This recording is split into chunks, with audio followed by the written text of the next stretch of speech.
Whyte lives in Northern California. He is an independent author that has published two novels and some poetry. The novel, The Children of the Stars, Book 1, Sahika, is a science fiction story based on some hard science. He has published two books, Saiqa Reborn. He has also started a third novel about child abuse, The Healing Heart. The Children of the Stars Book 1 Sahika has recently been awarded a first place gold medal from Golden Book Award T Scott X Book 1. Sahika was also just honored winner of the 2025 International Impact Book Award. Book 2 Saiqa Reborn has also just received an award from Global Book Award, making three awards so far for the T Cot series. He has also bombed the billionaire's social media site and can be found on artelwhyte.bsky.social. And in today's episode of Auto Interview, it's my utmost pleasure, joy, and excitement and honor as well to have on the show today at L White. How are you doing today, Art? It's great to have you on. It's great to be here, Peter, and thank you. Absolutely. It's quite amazing how internet connects us together and how we can Yeah, do this despite the no, fact that we're several miles away. So I want to say thank you once again for joining in. yeah, no, and thank you. I deeply appreciate it, and like I said, it's raining here in California, and so it's kind of a sleepy morning. So I'm still waking up with my coffee here. Very important. Absolutely. Now, I wanted to say that first of all, Hart, I'm in love reading through Sahika. It's such an amazing story for me that I have it leave me popping up with so many questions in my head. Hopefully, we have enough time to be able to contain today, to be fair, really. But then let's start from the novel's title, Children of the Stars. It feels to me to be quite symbolic in nature. What does it mean to you beyond the literary content of space? And also, Sahika begins with a fallen immortal civilization, the Sarkon, and transition into a future where humans are mastering similar powers through science. What inspired this interplay between mythic past and futuristic science for you? I think I've got like two questions, or quite a lot in there actually, for you as a starter. Let's Yeah. see. Well, the so dealing with the title of the book, "The Children of the Stars," it originally was called "The History of the Universe." That was the working title as I put it together. And as I wrote the scene in which the preacher was preaching, and unfortunately at the end of the scene ended up being killed, Yeah. um, during that sermon, he turned around and he said to the patrons, all the people in the church, he said, "You know, we are children of the stars. We come from Mm, stardust." And I went, "Wow, that really is the title of the book." mm, And so it was Reverend David who gave me the title as I was writing the wow. sermon.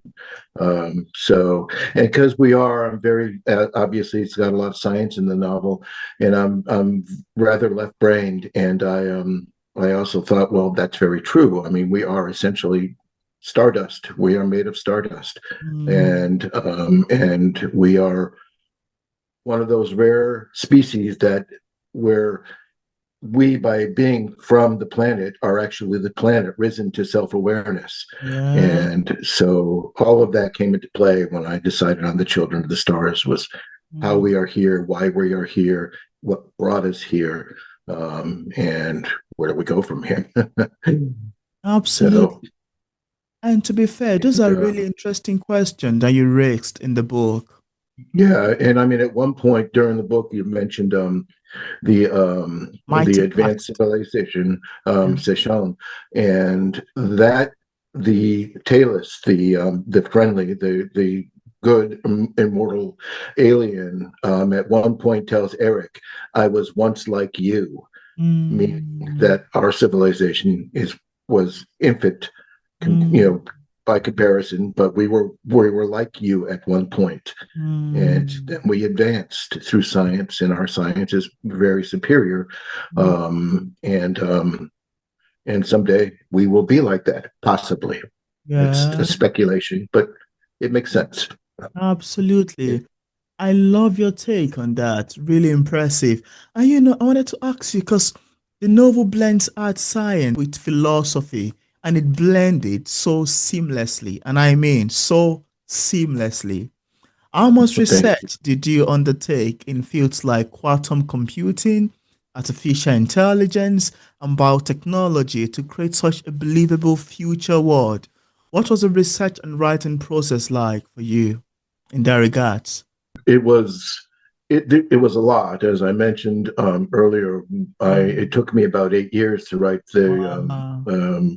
Saiqa, and part of that is because of the research. And as I researched one area, it would open up another area, as science Mm. does, and the one field will tie into another field, and the philosophical side of it is what happens if I was in that situation. So, I mean, as a writer, every single one of those characters has comes from some part of me, some little inkling part of me made that character broader. And then, of course, the characters take on their own shape as they do in a story, and they tell the story. Mm. So as I wrote it, I would ask myself, what would it be like if a computer were to come into self-awareness? What would it be like if that computer was taught morality as opposed to devastation? And Mm. Tafiti was an important part of that. He was a great mentor for Saiqa. She loved him, and as mentioned in the very first chapter, he could see that she was starting to become more aware, and he told her a joke, a very bad joke, but he Mm. told her a joke, and she laughed. And when he came Mm. out of this, the computer, and was talking to his assistant, Dr. Lee, and or Lee, and he said, "Yeah, I just told the computer a joke, and she laughed." And Lee went, "You made a computer laugh?" And I thought, well, how interesting. That shows some sort of growth and awareness and Yeah. self-awareness and soul, to laugh at, even though it was a bad joke. Yeah. She was like a child in that situation. So Saika was in that particular situation, and Tafiti was very much like a father until the story gets further on and she meets her brother.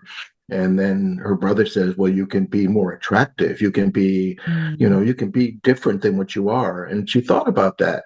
And she thought about what is vanity. And so she thinks about these Yeah. things all the time. All the And time. I think that's part of what guided me, because I would ask the question, what are Mm. you thinking, and where are you going with this, and Yeah. what you feeling? And Yeah. as she explained it to me, she grew as well as me. Mm, absolutely.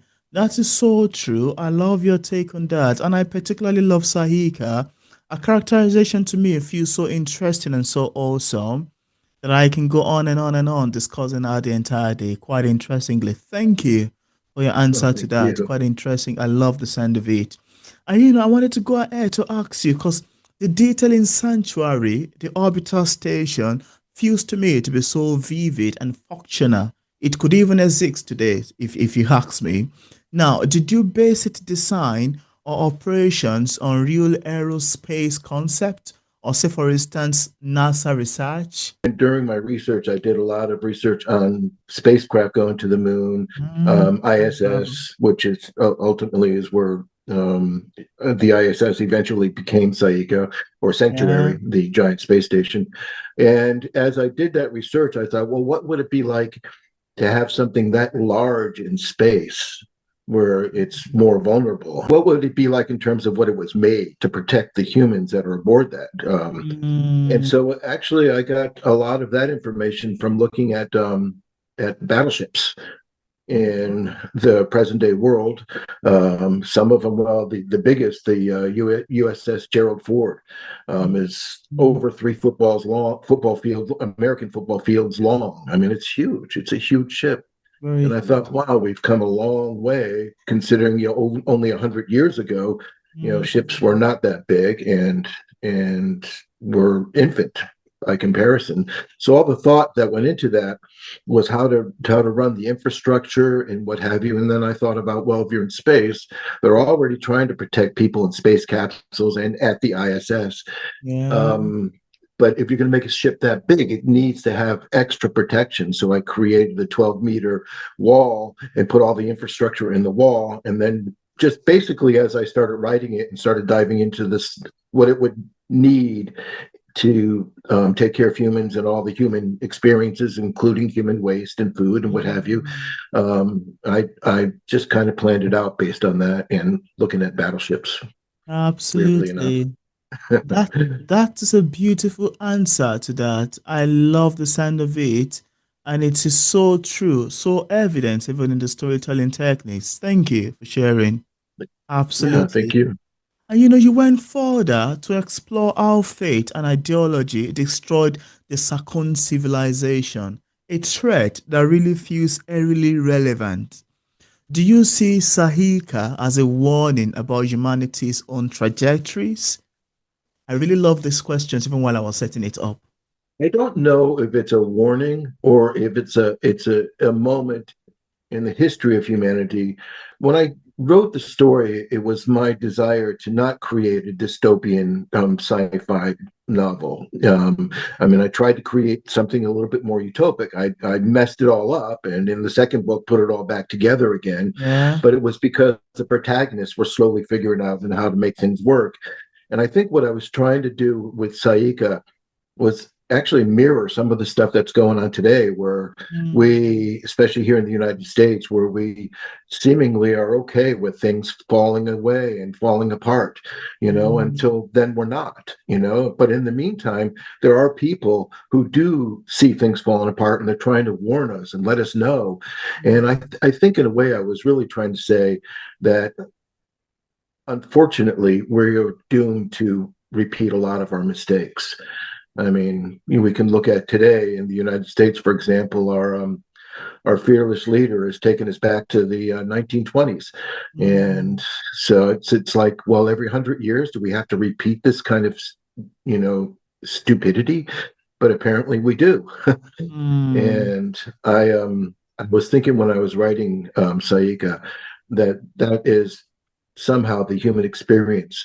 Now, I talked about people living longer, and I think that will help yeah, because we'll be healthier longer, we'll be wiser, we won't allow things to fall apart so easily and quickly. Hopefully. absolutely. I mean, that was my intent when I talked about Intention. people Yeah. living to be 150, healthy, Mm, and then maybe 200 before they pass away. Uh, I think that will help, but there is a certain aspect of humanity and humans that we just sometimes just don't think. We just react, and mm, in a way, that's kind of what's happening here. Though Ngalu definitely influenced Mike Kwan, the antagonist. So mm. that also happened to help create Abs- the conflict. Absolutely. That's a beautiful answer you've got in there. I love your take on it. Thank you. Thank you for Thank you. sharing. Hmm. Sahika herself feels like a machine and more like a sentient being exploring a very own identity. How do you personally define consciousness? Biological or artificial or otherwise? How would you? There's so many theories on consciousness, and it's all theories, of course. Nobody really understands and knows. Yeah. And so, what I tried to do is think about the different theories like phenomenology, how a phenomena can affect our consciousness, and I kind of leaned a little bit towards panpsychism, which is also a part of phenomenology. Mm, And in panpsychism, there is a theory that at a quantum level, the universe is conscious, and mm, we as humans become more aware of that consciousness, and therefore our consciousness grows. yeah. We're all living things have some sort of conscience, and then they're the sentient conscious of understanding the environment that we live in. Mm, But when it comes to consciousness, I think it also is part of panpsychism, part of phenomenology, and it's wow. also part of the fact that we become more and more aware of how we can manipulate our environment. And the more we become aware of how we can change and adjust our environment, Yeah. the more we become aware of the entire world and the universe. Mm, And I think that awareness, um, and I talk about the biomagnetic field that the brain creates, and I think that electricity in the brain also is part of it. mm, But to answer your question more directly, it's a bit of everything. It's a bit of biology. It's a bit of technology. It's a bit of being aware. It's very complicated, and someday somebody will figure out something that will make sense, like evolution. We have no proof of evolution, but all the evidence is there, mm, and that'll probably happen with consciousness at some point. Somebody will go, well, there's this is more likely what's going on, and mm, we shall see. I mean, if it is all electricity, then someday some billionaire scientist is going to go, let's make a robot and I'll put myself in the robot, and because it's electricity and therefore I'll be immortal, I guess. mm. you know. But the question of Absolutely. immortality, I mean, the reason Seishon fell in my mind is that at some point, in if you live forever, at some point, why? Yeah. At some Yeah. point, like the people of Seychelles, I mean, there's Talis and Ngalo, the Ngalo being the more, but I mean that's the only two that we know of, Mm, and and it's it's probably because they just got tired. I mm, mean, you can only do so many things every 1,000 years, and I would imagine they just probably just got tired. And some of them, I talked about how they went off into energy and they became part of the universe, so part of the quantum universe. And some yeah. of them left. And yeah, it just slowly faded away. Their society. Mm, Interesting. But yeah, I don't know if we're going to reach that point ever, but it's interesting to write about it, mm, create that type of idea. What would it be like to live forever? I mean, after a absolutely. while, I think I'd get bored. Oh my goodness. I love your take on that. It's such an amazing answer you've got to these interesting questions, really. Thank you very much for sharing. And Okay. Tiffy's role as both scientist and poet add a rare emotional layer to the art science environment of Sanctuary. What inspired you to make a poet one of the key scientific minds abroad? First of all, I love poetry and have written a lot of poetry, so that's part of it. Secondly, Tafidi's he's very spiritual Mm, on a universal level. He really loves his work. He loves the communication he does with the independent brains or indie brains, and he yeah. loves working with Saiqa. And he's just fascinated by her, and they have a great relationship. Mm, And that kindness and that heartfelt desire to do well and be good, uh, and the poet inside me made me decide to make him the space poet, mm, because he wrote some beautiful poetry, or I did, but he did write some beautiful poetry. And then there's the one poem at the end of the novel, after the epilogue or before the epilogue, I forget. And he mm. and it's called "Your Breath Across My Face." Wow. And Tafiti says that's one of his favorite poems. Oh, That was fun to write. yeah. So yeah, he's a good man. Yeah, that's yeah. I love some of his And he poetry, and he and I likes beautiful things, and poetry, of course, can be beautiful. absolutely. I mean, as a poet myself, I really, I really do believe that, and I can really resonate with that. And Yeah, one of his poetry pieces that I love the most is the one, "The Stars and Moons." His poetry, especially the piece, "The Stars and Moons," feels so prophetic to me. Now, if it is heart meant to foreshadow the greater destiny of the children of the stars, and also which character surprised you the most as you wrote? The one who refused to follow your outline or took on a life of their own, if in any way? there is one character that really fascinated me. I wrote the first chapter, and rewrote it and rewrote it, rewrote it, rewrote it, and got stuck, right? And then I read Stephen King's book on writing, which is a brilliant book. I recommend it to anybody who's writing. Mm, And but anyway, in there, it's mostly autobiographical. Yeah, and he said, "Well, if you're stuck, just write." yeah. And then by the time you get 10 chapters done, then you'll know exactly what's going on, and you go back and you rewrite. And I thought, well, that's very profound. And so I thought, let me work Utilize on this. Saiqa. So chapter 2 for Saiqa Mm, poured out of me in a week. It just wow. poured out of me. Even after it was edited a few different times, it Wow. was it was it was one of those situations where now I understand Muse. I understand Muse because of the way that poured out of me. But at the end of chapter 1, the what ended up being a major character was working at the little coffee bar, and she was telling the main characters, Eric and Teresa and Tafiti, all the stuff that's going on. She's going, I know this is going on. I know this. I know this. I know this. And finally, Eric says, "How is it that you know all this?" And I couldn't forget that question that Eric said in my mind. And I finally went, how is it that she knows all this? And then I Mm, realized she was part of the internal secret, the WWPA rogue fighters get caught and are punished. mm, And that was her job. Just like the inside of a police department, they have the internal secret or internal services, whatever that it's called, but yeah. it's to make sure their bad cops get caught and are taken care of. So same concept. And then I Mm, realized as I started writing about it, and of course she started telling me, she actually is a big deal, a bigwig force or ISEF, as I wrote in the book, and she actually ended up becoming a major character in the resolution of the story or of the conflict.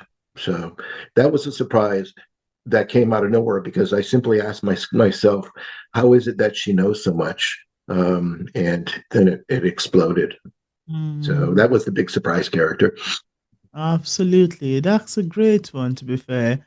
I love your take on that. And it is so evident, even in the writing. It is so evident in the characters you create.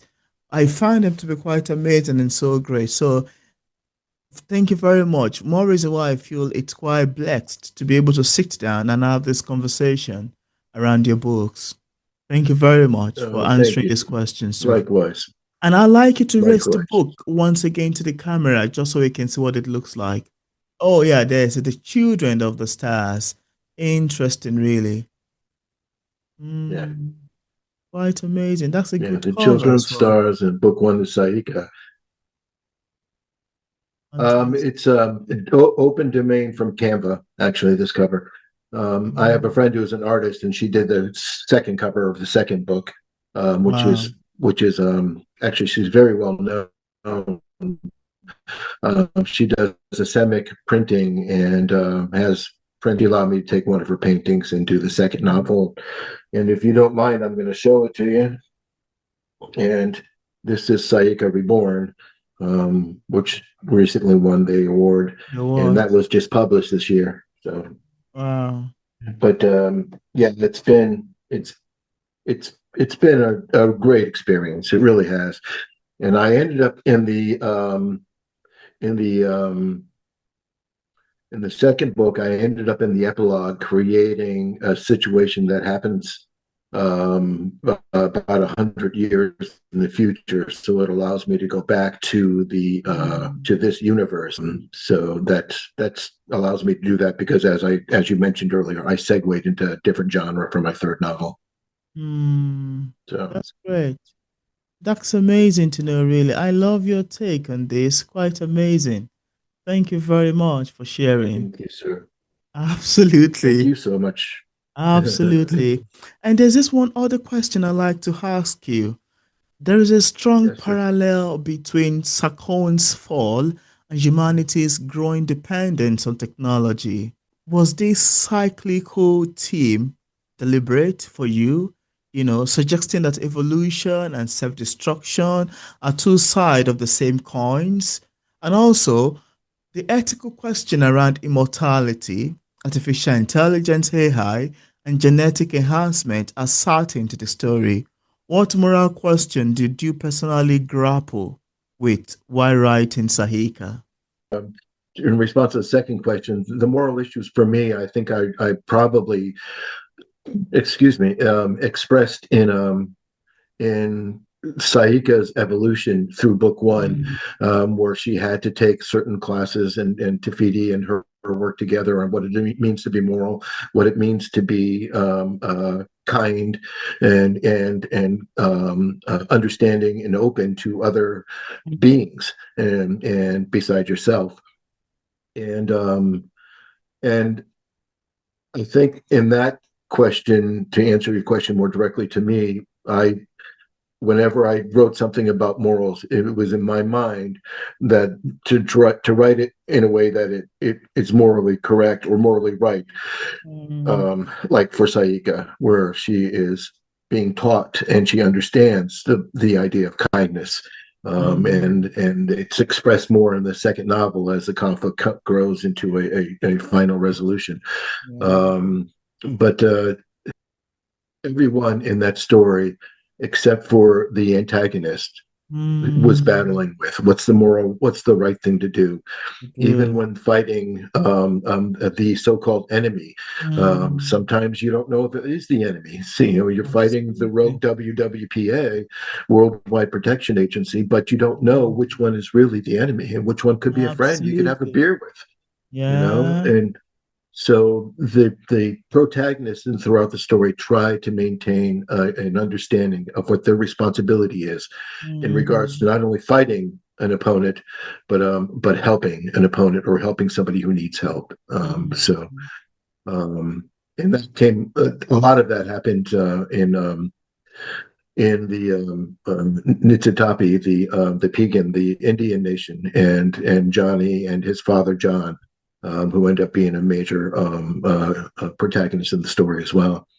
wow. So That's really fantastic to know. Thank you very much for sharing. This is really impressive. I love the sound of it.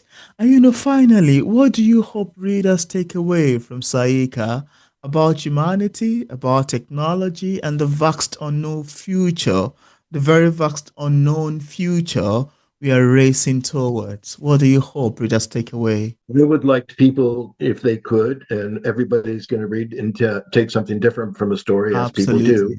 Yeah. But I would like and hope that I got the message across that there is hope, even when things are Mm, really bad. There is hope. Just stick with being a morally good person. Use that as your base, and as you move forward and try to deal with conflict and potential evil, men yeah. or women, and and just know that if you stay on track, even though it may take time, the story goes quick, but even though it may take Mm, time, there is hope. There's always a light at the end of the window, and um, absolutely. and that's my personal belief as well. And that's also going to be involved in the third novel about child abuse, The Healing Heart. There's Mm, hope. There is hope. that's So amazing. Thank you so much. I'm excited to hear all of this interesting response from you. Thank you very much. thank you, And just in case Peter. we have some viewers who are currently watching this interview and would love to get a copy of any of your books, on what platform is it available on for purchase? Right now for purchase, it's on only on Amazon. I'm working. I just got some ISBNs, and I'm going to put it Um, on Google Books soon. But right now, it's only on Amazon under the title "The Children of the Stars," Book One, Saiqa or Saiqa Reborn. They're both available on Amazon. Fantastic. And I left a link in the description part of this interview where interested viewers can get a copy of Art L. White book directly on Oh, Amazon, cool. on Barnes& and Nobles, on his website, and also on other platforms. I also left a link to his social media pages for possible followings.